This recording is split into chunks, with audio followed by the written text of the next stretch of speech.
Oh, hey there. What's going on? Word on the street has it you're having a little bit of a hard time getting into Airsoft. Don't worry, you're in good hands now. Trust me, I'm a professional. Let's get this video started, shall we? Here we go.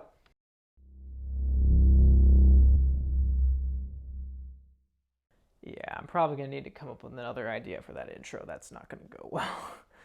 How's it going, guys? Welcome to the program. My name is Matt. I've been playing Airsoft since about 2010, 2011, and I've been on YouTube since 2012. Recently, I've been getting a lot of questions asking me things along the lines of, Matt, I want to play Airsoft or I want to get into Airsoft, but I don't know how to go about doing it.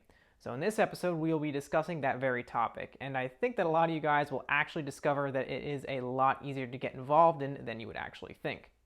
We're going to be breaking this video into multiple parts, such as where can I play Airsoft, how can I get involved in Airsoft, and then what kind of equipment do I actually need in order to play Airsoft. I'll be putting chapter shortcut links in the video description down below if you're interested in jumping ahead to a specific part of the video for your convenience. Alright guys, let's go ahead and get started. So, the first step in getting into Airsoft is finding a place to play. For this, you basically have two options, them being finding a local field/arena or playing backyard Airsoft.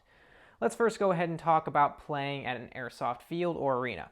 Going this route is what I would personally recommend for people looking to get into Airsoft, and in my opinion will be your best option for playing for a multitude of reasons. For example, there will be a lot of other people there to play competitive games with. These places have really cool layouts, obstacles, and designs built into them for your entertainment. And potentially there will even be vendors there for BBs, equipment, guns, etc. for you to purchase, browse, look at, whatever. All these details and more just ultimately add up to make a great airsofting experience overall. Now, how do you find a field in your area? Firstly, I would highly recommend checking out this website called airsoftc3.com. This website will list all known airsoft fields, stores, and teams in the United States, state by state. With this, everything has just been consolidated into one convenient place. For our airsofters in Europe, there will be links to similar websites in the description down below. Now let's talk about backyard Airsoft. And I know for a fact that a lot of you guys, including myself, kind of first got a feel for Airsoft by playing in the backyard. So some of you may be asking yourselves why I would recommend fields and arenas over backyard Airsoft. And it really all boils down just to safety. Many years ago, I was playing Airsoft in the backyard with some of my friends. Now, I live in a pretty secluded area and I don't have a lot of neighbors, but apparently one of them saw us playing around in the backyard from a distance with these toy guns. And from that far away, or even up close for that matter, these airsoft guns look exactly like real firearms. So our neighbors unfortunately called the police, and surely enough they showed up with real shotguns and rifles in tow. They obviously did this because they thought that they were actually responding to an active shooter situation. Now, thankfully, we weren't outside at the time that they actually showed up. We were inside on a little lunch break, but we had to go out there, talk to them, and assure them that everything was all right. They were very professional to us and handled the situation very well. Now, thankfully, there never was a situation presented where we could have been mistaken for an active shooter. Otherwise, it's very possible someone could have gotten seriously injured or maybe even worse. Now, this was our fault entirely because we made the mistake of not informing our neighbors of what we were doing in the first place, so the blame lies entirely on us. However, it just goes to show that if someone sees you in public with an airsoft gun, there's a very high likelihood that they will mistake it for a real firearm and maybe even potentially call the police. It's mainly for this reason why I don't really recommend playing backyard airsoft. Now, that being said, if you live in a very secluded area with a lot of land to play on, have no neighbors, or have talked to them about playing backyard airsoft, and you are very careful about brandishing your guns, backyard airsoft can actually be a very viable option for you. Also, some advantages of backyard airsoft include playing at any time of the day on your own terms, you don't have to pay the local airsoft field a fee, and you can even make up your own game types with your friends. Things like that. But whatever you do and wherever you choose to go, just be cautious of brandishing your airsoft guns in the view of the public. Now that we've gone over where to play airsoft, let's talk about how you can actually get involved and some of the requirements that come along with it. First and foremost, let's address some of the more common questions that I get. How old do I have to be to play Airsoft is probably one of the most common, and the answer to that question is there really is not a set age to be able to play Airsoft, at least here in the United States. Over in Europe and other countries, you will likely have to be over the age of 18 in a lot of cases, or even obtain a license in some circumstances in order to play. But here in the US, it mainly depends on the rules case by case of each field you go to. But more often than not, you will see the age of 12 as a commonly accepted minimal age requirement at most places you go to. But to know for sure, just remember to check the rules online of the field you plan on attending. Another question that I often get is, how do I sign up, or how do I join this field? Do I need to be a part of a club or something? Like, how does this work? And trust me, it's way more simple than you would think. Actually, all you really need to do for pickup Airsoft games is go to the field's website, check out what days they're hosting games, show up on game day, pay the fee, and play Airsoft. Now, of course, you will need some equipment in order to actually play Airsoft, but more often than not, it will actually be available for you at the field or arena. We'll talk more about that in the next segment. I'll also get questions asking if you need to be part of an actual Airsoft team in order to play, and the answer is no. Again, you can simply show up all by your lonesome if you so choose to do so and play. Now, I will say that it is a lot more fun to play with friends or are on a team with squad mates, but it is certainly perfectly acceptable to play by yourself. However, more often than not, that will not be the case. When you get out there and start playing, you will quickly start chatting and working with other people on your team and link up with some other guys. Hopefully that answers some of those questions. But realistically, again, all you need to do to get involved in Airsoft is just show up on game day. It's really that easy. No clubs, no secret handshake, you just show up and play. It's really simple. Now, on the off chance that you can't obtain what you need to play at the field, where can you go to find and purchase Airsoft related equipment? For this, you can actually go to an online or walk-in Airsoft store. I would personally recommend going to a walk-in store if you are able to, so you can get hands-on with the equipment that you plan to purchase. But if you aren't near any walk-in stores, online stores are also a great option. We most often order from AirsoftGI.com, evic.com, and AirsoftMegastore.com. But there are tons of other great Airsoft stores out there as well for you to choose from. Another thing I want to mention quickly about Airsoft. This sport is very physically demanding, so please make sure that you are in fit enough condition to play, stay safe, and make sure to bring plenty of water to hydrate throughout the day when you're playing. Lastly, I just want to mention that the Airsoft community is very welcoming and extremely friendly. I've made some of my best friends in the past 5 years playing Airsoft and have encountered countless other great individuals throughout the sport who just make playing the game so much more fun and enjoyable. So don't be afraid to get in there, get involved with the community, and have fun. Now for the fun bit, the guns and gear. Let's start with the guns first. Obviously, to play Airsoft, you are going to need a gun. But before you go out and buy any type of weapon, I would first check and see if any of your local Airsoft fields and arenas allow you to rent guns to play with. A large majority of these facilities will have this option available to you, and I think it's actually very smart to try using different rental guns before going out and buying anything for yourself. This way, you can try different gun models to see which one suits you the best and what aspects about that gun you like or dislike. So then, when you are ready to make your first gun purchase, you'll already have a great idea of what you want. However, not every single Airsoft field out there will have guns available for rental. So on the off chance that that option of rental guns is not available to you, you will need to bring your own gun to the game. For those of you who will need a gun to play or are already sold on the idea of getting your first Airsoft gun, I made a video very recently going completely in depth on this very topic. It covers just about everything you need to know about purchasing your very first Airsoft gun, as well as some other helpful information. I'll leave a link to that video in the description down below if you are interested in checking it out.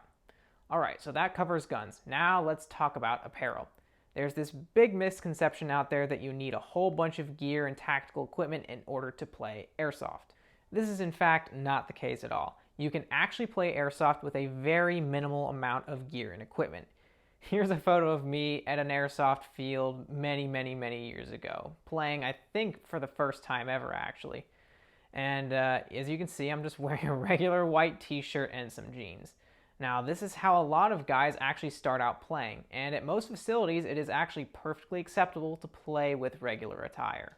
Some places may vary on what is required of you to wear, but for the most part, at least in my experience, they are actually pretty lenient. Now, considering that Airsoft is a very physical sport, I would personally recommend wearing a bare minimum of jeans and some sort of jacket or long sleeve shirt in order to cover up your arms and legs. Now, some fields will have apparel for rent, but this isn't all that common, so what you wear to the field will likely be what you wear for the game. Now, if you want to purchase your own camo or BDUs, I would recommend actually checking out an Army-Navy store. They have great deals on tactical apparel and will often have good quality used stuff that is extremely affordable for beginners. If there unfortunately isn't one nearby, you could also try going online or go to an on-site field vendor. My recommendation in picking a BDU would be to get something that blends in with your terrain. For example, being here in Florida, there's a lot of jungle-like environments and a lot of greenery around here. So what we commonly will wear will be something along the lines of this woodland type pattern here. This is a very common camouflage pattern that you will see in Army-Navy stores, and you will also see a lot of other airsofters wearing this camouflage. Very classic, works really well, and is actually very cheap in a lot of circumstances. So just keep in mind what kind of terrain you're going to be working in and what kind of camouflage will blend in the best with your surroundings to give you the best advantage possible. The advantage that this will give you is when you are hiding from your opponents, they'll have a lot harder time seeing, and a lot of the time you can get the drop on them before they get the drop on you. Also, in other specific circumstances, camouflage can actually be used to identify which team you will be playing for, as a lot of these games will actually split up teams and sort out players depending on the camouflage pattern that they are wearing. The only other apparel you may want to consider would be some boots and gloves. While both of these aren't really mandatory in most cases, they are definitely a nice level of protection to have, and obviously make you look super cool. Okay, now let's go over eye protection. The most important thing to consider in Airsoft when making your gear selection will be your eye protection. When playing, BBs for the most part are actually flying through the air at speeds exceeding that of 400 feet per second. And if one of those somehow manages to sneak through your eye protection and into your eye, you are going to be going to the hospital. So unlike most of your gear, which you don't necessarily have to spend a ton of money on and you can kind of cheap out on, do not cheap out on eye protection. I cannot stress that enough. You can generally get a good set for around $45, $50, $60, maybe even $70. I would personally recommend a brand like Revision, but whether you are renting eye protection from a field or purchasing it, please make sure that they are ANSI rated and are full seal. What does this mean? Well, basically the ANSI rating assures that even if you are hit in the lens with a really high FPS gun, they will not shatter or break. Full seal, right? Full seal is when you have a protective lining in your goggles or face mask that lines all the way around your face. It's a protective lining that basically assures that no BBs coming in from the side will be able to sneak through and potentially get into your eye. So as you can see on this set of ESS goggles I have right here, there's this little rubber lining that goes all the way around the edge of my goggles. So when I have them on my face, even if you see me from the side, I don't know how well you guys can see that there, but even if you hit me from the side or on the top, there's no way BBs are going to be able to sneak in and tag me in the sides of my eyes. So just to reiterate, when you are renting or purchasing eye protection, please be sure that they are full seal and ANSI rated. Now, a quick side note. Sometimes you will see mesh goggles out there on the market, and I would personally not recommend these because if a BB hits that mesh, it has the potential to shatter and get fragments of that BB in your eye. In fact, a lot of fields have already started to ban the use of mesh goggles at their facilities, so I would personally just stay away from those for safety reasons and for the fact that you won't be able to even use them at most fields you go to nowadays. Now, one last thing to consider for eye protection will be whether or not you want to implement face protection. Face protection is commonly used to protect your lower face and teeth from BB strikes because more often than not, if you get hit in the tooth with a BB, it can get chipped or even worse, shot out. Now, this doesn't happen very often, but we've actually already had 2 guys in the team who didn't wear lower face protection and have had teeth shot out, which resulted in a very bad dental fee. And let's be honest, nobody wants that. Now for lower face protection, you could either go the route of a full face mask like this one here, this dye paintball mask. I would highly recommend these dye masks. They're a little more on the expensive side, but they provide great protection overall.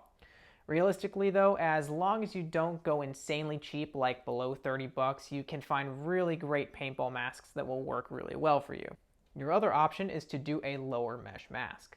These come in all sorts of different colors and patterns and are very breathable. However, they are kind of hard to make fit with different types of goggles, as you can kind of see here.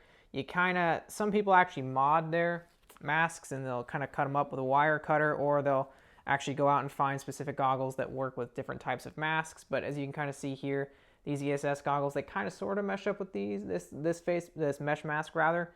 But as you can see, there's a little gap right there on the nose bridge, and that can potentially have a little BB strike between there. So not all that fun. So that's the advantage of having a paintball mask, is that the lower face protection will be meshed already with your eye protection, but they are a little more obnoxious and obtrusive in my personal opinion. So while this is kind of lighter and more breathable, and they're less obtrusive and not as large and heavy, you do kind of have to figure out some type of system that will allow you to get goggles that mesh well with your mesh mask. So for these reasons, for a beginner, I would personally recommend just going the route of a paintball mask, mainly because of their simplicity. But in the end, it's really up to you which one you want to go with, or whether or not you even want to wear one at all. Lastly, let's talk about tactical equipment, and this will mainly come in the form of your tactical vest. Again, in order to play Airsoft, you actually aren't even required for the most part to even have a full set of tactical gear. Tactical gear is mostly used to hold other equipment and extra mags for your guns. But for most people starting out, all you will most likely be running will be your eye and face protection, your clothes, and a gun. Maybe a few other things as well. And considering for the most part that pickup Airsoft games will only last around 15 to 30 minutes, if you have a high capacity magazine, which by the way will likely come with your gun, it will hold in the reservoir more than 300 BBs. So just one or two of those will likely be more than enough to get you through an entire round. So realistically, for those of you who are just starting out and just getting into the game, you don't really even need to have an insane amount of tactical gear. Now, I will say that having the equipment does definitely help out, and it provides an extra level of protection, as well as the tacticalness you get with it. But you can still absolutely play with a bare minimum. Of course, like with the guns and eye protection, most fields will again have gear for rental. So if you want to try out what they have to offer, I would most definitely recommend going that route. For those of you who are looking to buy a vest, I would steer you in the route of a cross-draw vest. These vests are extremely affordable and come in different colors and styles. But what's cool about them is that they already have all the mag pouches built into them, and sometimes in addition to that, a pistol holster and mag pouches for your pistol as well. This is really convenient for beginners because they are super cheap, work really well, and come installed with everything you need in a tac vest. Now, we do plan on making a video in the future about how to go about purchasing Airsoft equipment for beginners. But for now, what we would recommend doing is not spending a ton of money on gear. Be conservative with your money at the beginning with your purchases, and as time slowly progresses, you will discover what works best for you and what kind of equipment you will want to start investing in. This tactic will ultimately prevent you from wasting money on gear that you potentially don't like, thus saving you money down the road. So in conclusion, you don't actually need a ton of equipment to play Airsoft. You can actually just play with jeans, a long sleeve shirt, and a gun and eye and face protection, of course. Also, if you choose to get tactical gear and the like, if the option is available to you, I would highly recommend renting it first and trying it out before you make a finalized purchase in order to help you save some money. Well guys, that'll about wrap things up for this episode. Hopefully you found it useful. If you have any questions, comments, or concerns, please feel free to leave them in the comment section down below, and I'll get back to you as quickly as I can. Also, please be sure to leave a like on this video if you found it useful. It really does help us out. And also consider subscribing to the channel for uploads like this and gameplay videos every single Thursday. Thank you all for watching. We'll catch you in the next one. Happy airsofting, guys. Let's go, boys!